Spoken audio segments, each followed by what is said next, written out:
Hello, fellow travelers, and welcome to another episode of the Traverse the Stars podcast third season. And my loyal listeners, thank you for your support. It's an amazing episode because Rachael Ancheril boards the mothership to discuss Star Trek Discovery Season 5. Now come aboard as we go traversing the stars. Hi, Miss Ancheril. Thanks so much for coming to Traverse the Stars podcast. Thank you so much for having me. It's totally my pleasure. Like I said, I'm a big fan of yours, and I'm so happy to have you on my show. So thank you so much. Real pleasure to be here. So I always start off with a question of inspiration. So inspired love for acting, who are your earliest influences? Earliest influences, likely my imagination. I grew up in the country, so I had and my siblings are farther away from me in age, and so there was lots of time on my own and with the animals that we had. So my imagination could run wild. But I'm a huge fan of sitcoms. I have been since I was a kid. And I love comedy of all kinds. So Lucille Ball was definitely one of Hmm. my very first influences. And also, I grew up with my grandparents too, and they were big fans of the Britcoms. We used to watch them every Saturday night. So, Faulty Towers, Are You Being Served, Keeping Up Appearances. So, there's all kinds of comedy. So, those were, I guess, earliest influences without me even knowing that I was going to be an actor. Well, great one with Lucille Ball because every Star Trek fan knows we owe Star Trek to Lucille Ball. So thank you for having that connection. Absolutely. You know what? Actually, when I first did Discovery, there's a shot that I did. It's on my Instagram, and it's my chair on set, and with Nhan, and I had been reading the Desilu book about Desi and Lucille and the beginning of their company, and I took a shot of it on my chair, and I thought, this is the closest that I'm ever going to be able to work with my icon, like with Hmm. my idol, right? Is without her, this wouldn't happen. So, and especially too, I guess, because I'm the proudest red shirt that never existed. I think that's sort of a connection too, because it was the original series, right? And the red shirt Hmm. myth comes from the original series, and so that's a real cool connection. Yeah, It's unfortunate that our icons can't last forever, right? so true, so true. But it's great that Star Trek has been an institution now for 60 plus years now. I think we're at 60 years now. Um, so as we talked before, I think you started on season two, I think, on Star Trek Discovery. So what was your connection to Star Trek before that? It was my mom. I think a Well, lot of people know about this too, that my mom was just a kid and she was so into the original series, and she wrote into the network when they were going to cancel the show. She was really upset. And my granddad to this day tells the story. He says to me, he goes, Rachel, you don't understand. I just remember my little daughter, writing these letters and walking to the post office and mailing them and being very insistent on repeatedly telling them to stop, to don't ruin my show, don't take it away. So yeah, so watching reruns with my mom for sure. Yeah, so you have your mom to thank for Star Trek still being around.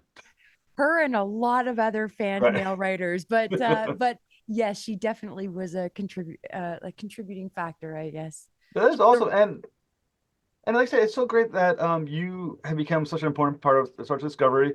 In season two, you first appeared, and the final season. Actually, they brought you back in season four, but they brought you back in season five as well. I mean, so you've been in three of the five seasons. So 60% of Star Trek Discovery has had you on the show. So what did it mean to you when they said, "Hey, we want you back"? Oh, I was surprised season two. I wasn't. I mean, again, I think people know this, but I wasn't supposed to be around for that long. My character was supposed to be 3 episodes in and out, and nice and easy. And I'd already been booked on another show, so I was looking forward to doing that as well. And all of a sudden, I'm on this other show. My agent's calling and saying, "Hey, listen, they want you back. We couldn't put you in this episode because you're busy, but and I was, what an honor. So, um, but as most people on the show, and especially people in prosthetics, know, it's a very intense show to be Mm. on, and it's an amazing experience, but it's very intense. And so I was grateful to come back the way that I did. You get some time off, but then you get to come back and see the family and hang out on the bridge and do some cool stuff, and then you have a bit more time off again. So, but I'm very sad it's over. It's Mm. Yeah. I think there are a lot of fans that are sad that it's over because Star Trek Discovery, we owe a lot to the existence of Star Trek Discovery. There have been no Stranger Worlds without Discovery, no Picard without Discovery, Prodigy, Lower Decks, eventually Section 31 that's coming out and starts for the Academy. There's a lot to owe for Star Trek Discovery reigniting the Star Trek verse. It's what a And feeling. yeah. And so for you as Commander Nhan, how easy was it to find the character? Did it take until the prosthetics came on? Did you already kind of remember how to just slip it back into the character? I think Commander Non for me is like putting on a pair of a familiar boots. You know what I mean? It's she's very easy to sort of step into, I think, for me, because the way even the first season that I was in with her, it was she just followed orders and she stood there and she was like sort of like this statue in the background that just kind of, gave a little shade to people, a little side eye, and so and she and there's I mean, I feel this way with every character I've ever played. It's everybody else that makes that character. It's the Mm. writers and the way you're directed and the costumes and the makeup and the hair and the prosthetics. And so I to me it's just easy to sort of this everyone does their magic and then they push me towards set and on I go and I just burp, burp, burp, and I do whatever I'm supposed to do. And I swear, even just as an actor in general, I don't know what I'm doing half the time. I'm just glad that people hire me. So it's great. It's great. Well, like I said, Commander now is a fantastic character, and it kind of feels like one of those characters that needs to be explored in what they call the expanded Star Trek verse, the comic books, the books, all that kind of stuff. You need more exploration of the character, um, especially because there are those gaps in the story where she's not around, and then she pops back in. For instance, between 4 and 5, there's definitely episodes where she's not around. So in your head, in developing your head canon, how did you determine what she was up to between those two seasons to help you figure out where she is now? Well, I think even just because she jumped from the Enterprise with Pike onto Discovery, and then she stayed on Discovery, and then she went to the Seed Ship, and then she stayed on the Seed Ship, and then she went to Federation, and so she's kind of been everywhere, and has got a massive wardrobe to account for, which is awesome. But she is obviously moving up the rank. She's obviously there was this I can't remember exactly what it was, but when she has this talk with Burnham when she comes back, she's at Federation for the first year, and she's talking about what she's seen. So obviously, they've I guess Barzans are great in security. Who knew? But that's just yeah, she's just rising through the ranks, and I'm so excited because I think like one day am I gonna be like 80 years old and I see the new Star Trek and oh my god, there's new Barzans, and they look back at my character and they used her. And I don't know, I feel so very lucky to have looked at a character and played a character that was already created, that type of alien species, and then to carry that on. And I'll just wait. In the future, there'll be someone who's playing Commander Non again, and they'll be like, just like what they did with Spock with Ethan Peck. Oh my God, this is Rachel's. Looking back at what Rachel did, and now they're doing Commander Non, the Adventures of Commander Non. I mean, how cool would that be? I'd be like, I am fangirling way out, man.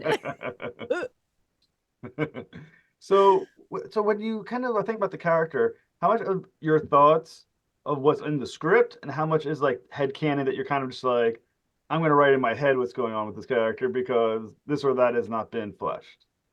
Ah, I wish I was that cool of an actor. I am not. I am not.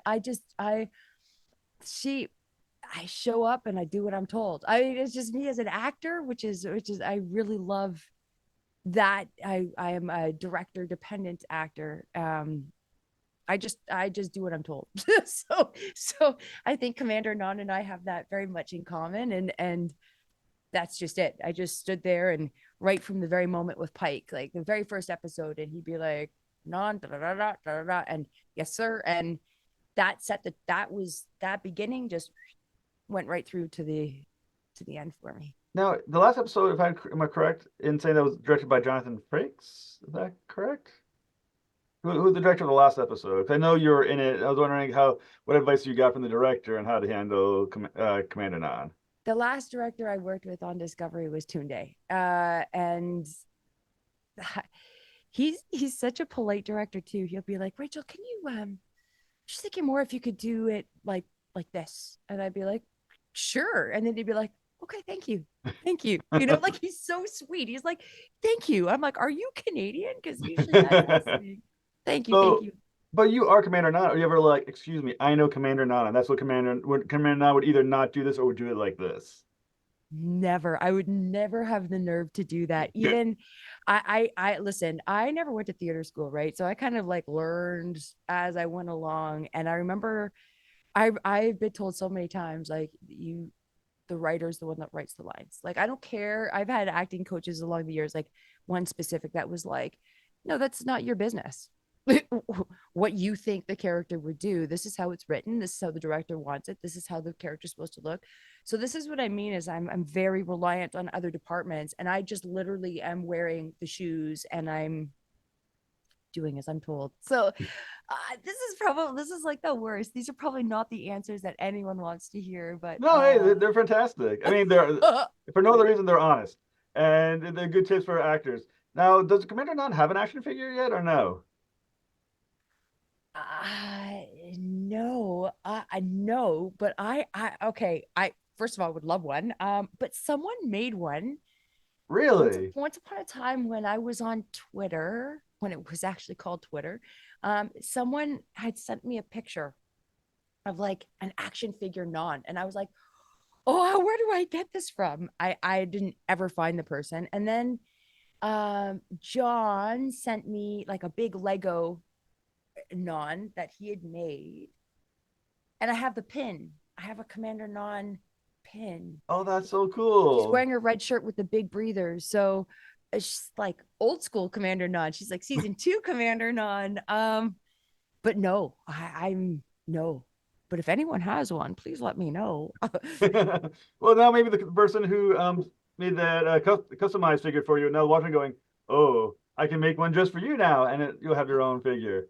I mean, Notting Hill Nerd, that is your handle. John, hook me up. Now, in the last season of Discovery, you got to share some scenes with the fantastic Doug Jones, who I'm a personal big fan of. He's also welcome on the show whenever he wants, if he has any free time. So what does he like to work with? It's awful. No, just kidding. Hey, Doug Jones, he's amazing. I I I still remember those last scenes shooting with him. And at that time, right, I didn't know that those were the last scenes that I'd ever shoot with him again. There's always a possibility, oh, Nhan could come back, Discovery continues on, she could come. I mean, who knows? I've been very fortunate throughout the years to have been brought back. Um, I'm glad I didn't know because I would have cried. Not Commander Nhan, but Rachel would have Hmm. sobbed. Those last scenes with him, though I oh, it's Doug Jones. Like he's just such a joy from the start of the day, which is like 4 a.m., to the end of the day, which is like 4 a.m. And it's like he never stops being amazing. I could get a little emotional right now. Like he's a really good human being and he's a damn good alien. Okay. Well, as Yeah. the other alien in the show, did you have any good prosthetic stories with each other? Be like, did you ever be like, hey, keep in mind, this is, because he's played so many different characters covered in prosthetics.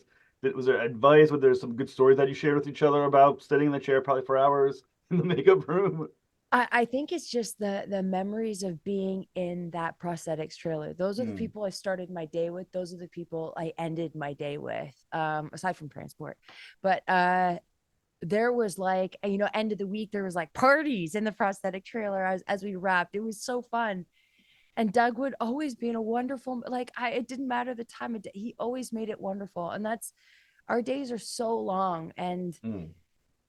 there's no room for people being jerks. Like you just can't. It's just such long days, and he is just. It always starts from the top, right? It's like you have good leaders at the top, and everybody else is amazing, and that's how that show was. It's just the top, Sonequa, Dougie, like just amazing. So yeah, he I had nothing compared to Doug and David Benjamin Tomlinson. Like I had Yeah. nothing compared to them. So I was very lucky, and I was just so very lucky to be part of the cool kids, like to hang out in the prosthetics trailer with them, and like good stories, wicked music. Sometimes the season 2, James would be like turning lights on and off. It was like a club in there. It was like be 3 a.m. and we're like, yeah, it was yeah, good It times. it was so I guess it would be hard telling Doug like, man, my prosthetics are a bitch on me right now. I would never dare. I would never dare. There was a, I had some stuff going on with my eyes at one point, which is gratefully uh how Nhan's eyes change color. And the Doug's like one of those people that would just completely understand why, right? Like you have all this stuff on you. You have things like your eyes, like there's it's not normal, right? So I, yeah, he was just I don't think I got that change. The Non's eyes change color. yeah, they do. They I go didn't pick up on from that. blue to dark brown. Good. Good. I'm Well, glad you didn't. what happened? But so on the seed chip, she says uh Burnham looks at her and goes, "Nah, in your eyes." And she goes, "Real air, real me," because she's on the seed chip, and so it's the Barzan air. Um so I could breathe, like, and Nhan could breathe in her normal air, so her eyes went brown, which is kind Oh, of okay. neat too, because Bhavani, right, the original Barzan, her eyes were brown, so it's kind of neat. So in the final season, Doug Jones as Saru has that incredible speech with the Breen, and you're there for that speech. And this, I think it was with a few times you get to really see Saru really be aggressive and intimidating. What was it like during that scene working with him? See, this is when like the character and Rachel can be the exact same, because I swelled with pride. I don't even know if that translated, but I literally could feel my body go, that's that's my guys, like because I when there was a possibility of non seeing him as captain, like I remember the scene with Sonequa and Dougie, and we were on the bridge, and they were like basically who's going to be the next captain or whatever, and looking at the two of them and being like, damn, either one of them, I'd be like, captain, my captain, like it's so great. But when he gets like strong Saru, it gives me chills. Like it gives me positively, it just gives me chills. And I really did, I swelled with pride, literally swelled with pride. It's funny because Doug Jones is usually such a, and especially Saru too, as the character, such a nice, seems like a gentle individual. In real life, Doug Jones seems like a very gentle individual. But when you see him do that speech with the Breen, you're like, oh shit. I mean, he can be scary. I mean, Saru with a little different dialogue could be a scary bastard. That's the thing too, and his kindness, it's like, don't mistake my kindness for weakness. That's what I love about him, is that he like Doug and Saru, is that I would never want to mess with Dougie. Like if I saw Doug angry, uh, it would make me stop, where there's other people that get worked up. I might be one of those people. I get worked up and you're like, ah, yeah, whatever, you're just blowing smoke, like, oh, whatever. But Dougie, like, and Saru, so and to feel that force, it's extra powerful, I think. I mean, I will say, I can't imagine, was it Doug Jones ever angry on the set in real life? I've never seen him angry a day in my life. No, I there's people that have worked with him far more than I have, but I wouldn't want to. Yeah. So there's also this great moment in Star Trek. Once again, we're talking about season 5 between Nhan and David Ajala, who plays Booker, and it's kind of like a callback to season 4 because I think it was Nhan who's like, "Get that guy." When Booker's like going AWOL and going rogue and all that, she's like, "Get that guy. He's a criminal." And then there's like that little moment in season 5 when they're kind of like she's like side eyeing Booker a little bit, or giving him like the face. So, how did you interpret this moment between the two characters? Well, it's the same as before, right? As far as Non's concerned, he's up to no good. The last impression she had of him is not a good one. Mm. And I think, I mean, Non did the dirty. She basically she got rid of Arium, and it didn't matter. Like it didn't. An order's an order, right? It didn't matter that she was part of the Bridge family. That she was compromised, and she had an order, and she did what Burnham couldn't do. And so I think Book is like, I mean, if she's that tough with Arium, never mind. Book is like, whatever, you're a bad guy. Like, I read you, you know. But man, is he ever cool in real life? Like, oh, I love David. He's such a cool guy. It's hard giving him like in between. We'd be talking about like random stuff, like how do you pronounce Adidas? Adidas or Adidas. Like, or we'd be like, we'd play this game. If you ever get him on the show, you have to do this for me. You have to snap at him and throw it to him and then watch it come back. And we would do this game where we would throw snaps at each other and then catch them. Like it sounds so stupid, but it was like just this random thing that the two of us would do. And so good memories. It was hard to give him side eye though. It was hard to like So, that so crowd. message to David. If everyone's come on the show and he's watching this, you're Yeah. more than welcome to. You and Doug Jones, welcome to. They can come on together. Yes. Singing their praises. I'll watch it.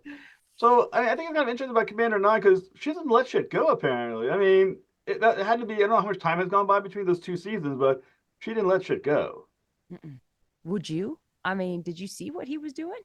Oh, he did some bad shit, but I mean, it seems like everyone else on the ship was kind of like, David, our Booker, we're gonna let this stuff go. Apparently, you're a hero again, moving on with our lives. Nana was like, I'm gonna shoot you still. Because she wasn't really around for any of that stuff, right? Like she was Hmm. like she came in, did her thing, and left, like Federation.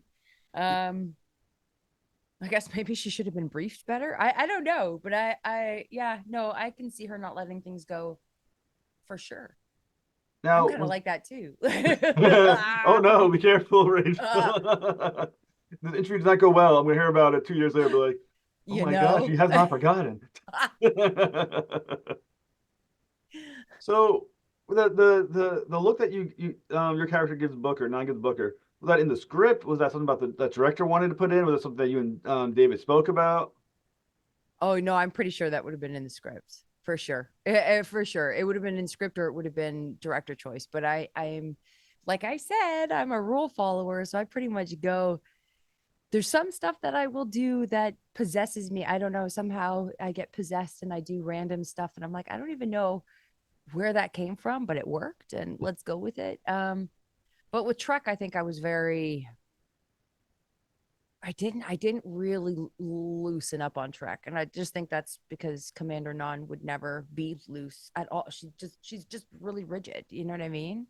Aside from crying every once in a while, but like she's been through stuff. So let's just.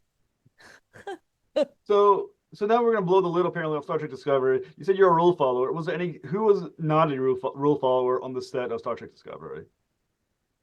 Oh no, no, I'm not playing this game. No, no, no. Like everyone was, but like it's just it. I think everyone was. I don't know what to say to that. No I worries, no was. worries. Sorry, that's the only thing I Happens on the could. bridge, stays on the bridge. I mean, Good answer. I was going for a little, but good parry. Uh, so the story for Nana was never truly completed. We don't know really what happens to her at the end of the series, the season, her life, because I mean, when the show they do kind of go back, they kind of focus on where Michael Burnham and David are at the end of their lifespans, but not Commander Nhan. So, which elements of the character do you wish they explored more? I mean, so here's the thing. I think that this is a good question. I think that once upon a time I was on a show and I remember one of the main actors says to me, it was sci-fi, and one of the main actors says to me, because I didn't want to leave, as I get very hooked. I get my tentacles around a show and I don't want to let go. I love the people I work with, generally 150%, and so I don't want to go. And so I was really upset about leaving the show. And he said to me, he goes, right, Rachel, sci-fi people never die in sci-fi. And it's true, you never know. Like you just never know where Nhan will show up again. You never know if there'll be things that will be explored. You never know. If it's deemed, if the powers that be deem her interesting enough to use her somewhere else and explore things about her, I am so in. But I mean, I think I had such a great run. I mean, I got to the seed ship, like the send off an honor, and then to come back again and to do more action stuff, and like I think I got to explore a lot within that character beyond what I ever thought. I thought it was 3 episodes and then I was done, so who knows, life is a mystery. So in your head though, your head canon, Mhm. where does Nhan end up? Does she become Captain Nhan? Does she have a spaceship? Is she Admiral Nhan at some point? What happens in your head? Because probably whatever is in your head is now become reality. Where does Commander Nhan end up?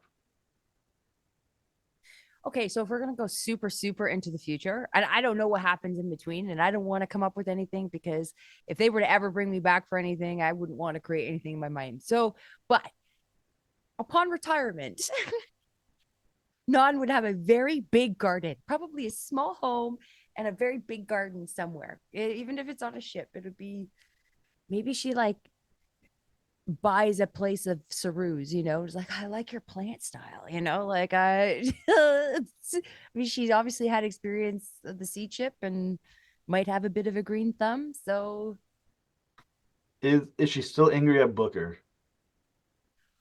uh no.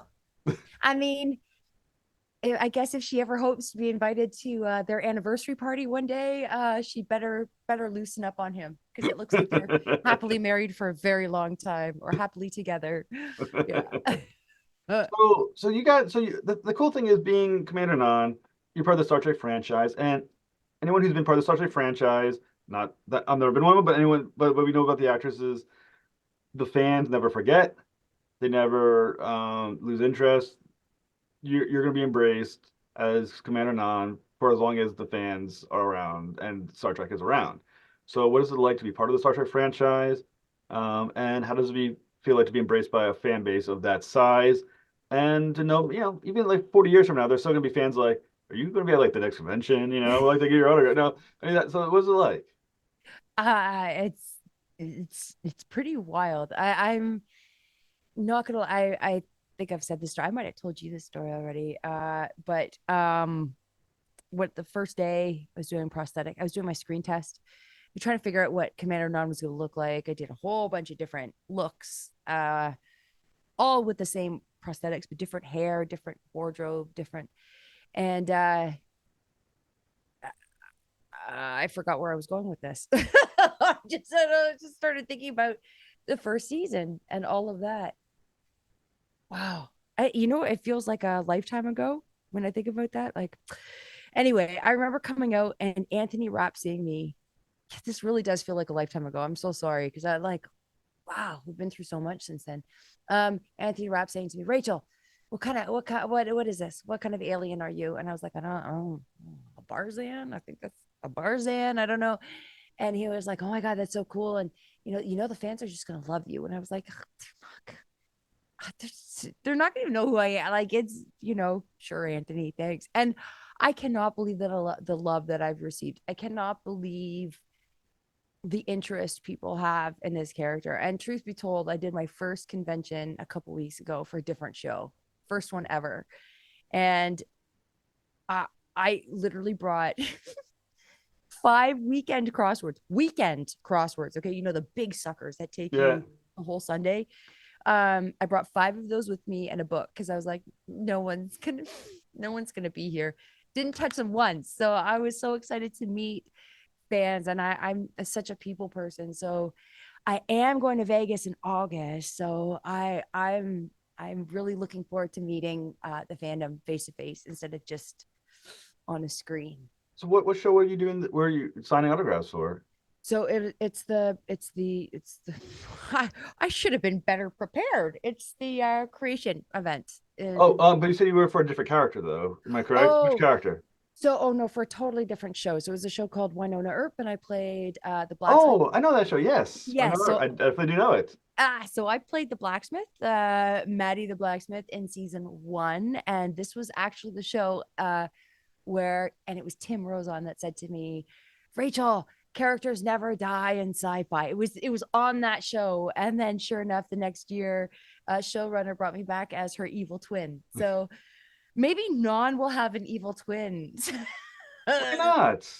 somewhere. Yeah, she has a whole family of evil twins. I mean, whatever Right? gets you back, right? All the Well, I mean, siblings. there's some actor. I can't remember the name of that one actor. God, he's so damn famous too. Um, It's that probably was his Tim. name. But I mean, I think is it Jeff? The one that he plays a different. He's like 1,000 different aliens. Been on Star Trek like so many different times. He played in Deep Space Nine. One of the Borda, and he Jeffrey Combs, and he's been in so many different aliens. Oh, they keep bringing him back. Um, so I was like, you never know. You can always come back in Star Trek as any number of thousand other characters. That's right. You never know. You never know. So, but you got to come to also the East Coast for some conventions because I will say I'm going to Boston next week for Kate McGrew, her autograph from Voyager, and then the week after that, Terrificon. There's some great Star Trek people there, like Ethan Peck is going to be there. You got to go to the East Coast at some point. I was invited out to Long Island, and I have to admit to you, I've been offered some really great opportunities, and I've turned them down because I've been really scared about conventions. I I guess it's like flashing back to my childhood, being like the geeky little kid that was in the corner that was like, hey guys, like, hi, I'm here. I'm just sitting at a table by myself. I'm all alone. I don't know. Oh, I'm sure it's gonna be what. So I've avoided them. I've been scared of them. I have to say, the Winona Earp fans, the Earpers, are so amazing. They set the bar really high. So I'm really excited for the Star Trek one, and I find it slightly intimidating too, still, because there's so many. It's not just like with Winona; it was Winona, right? It was that show, mm, and but this is like Discovery plus all the other all the franchises, and Mel, who plays Winona Earp, she's in Strange New Worlds, and she's going to be there. So at least I have a couple pals that are going to be down down there, which will be well, great. like I said, Star Trek fans, we never forget. So wherever convention you go to, I'll guarantee the fans will not have forgotten Commander Nhan. The fans, I mean, even like Red Shirt episode 3 from the original series probably has a busy table. I mean, we don't forget. I wonder if I could get their uniform. Where is that So, red shirt from the original series? Yeah. so what's next for you? Who knows? Life is a mystery. I don't know. We'll see. I've got a couple irons in the fire, and I'm exploring some options behind the camera as well, which is super cool. I know a lot of people are doing that. It's just something I've been building up my nerve for, because I've had a love affair with cameras for I've been behind a camera for as long as I've been in front of a camera, longer actually behind a camera. My first photography class was when I was convinced I was going to be a police officer, and it was my crime scene photography class. So I've been with cameras for a long time, um, but I love storytelling, and so I think being an actor has. Uh, I'm going to take up a bit of your time here. I went to an arts high school, right? And I was never. I tried so hard to get into drama, and they just wouldn't let me in. They just wouldn't let me in. But for some reason, they let me into art, visual arts. And I think when I look back now, I think number one, I didn't have the maturity to deal with acting and the industry at that age. And number two, I think having visual arts, which forced me to see things in a different way and to learn to see things in different ways, and you know um has helped build this foundation for me for Mhm. storytelling and visual storytelling. And I love scripted stuff, but I would love to do some music videos. I would love to do some stuff that doesn't necessarily rely on a script. I don't know. This sounds really strange, but yeah, I've been studying a lot of super cool directors and old directors, and there's Jason. So I saw this the other day. This was really cool. I was watching a I Love Lucy episode, and I was watching the credits, and the first assistant director of that show of I Love Lucy went on to be one of the best directors for sitcoms, Jay Sandrich. And he directed so many Cosby Show episodes, so many Golden Girls episodes. Like, these are shows that I watched my whole youth.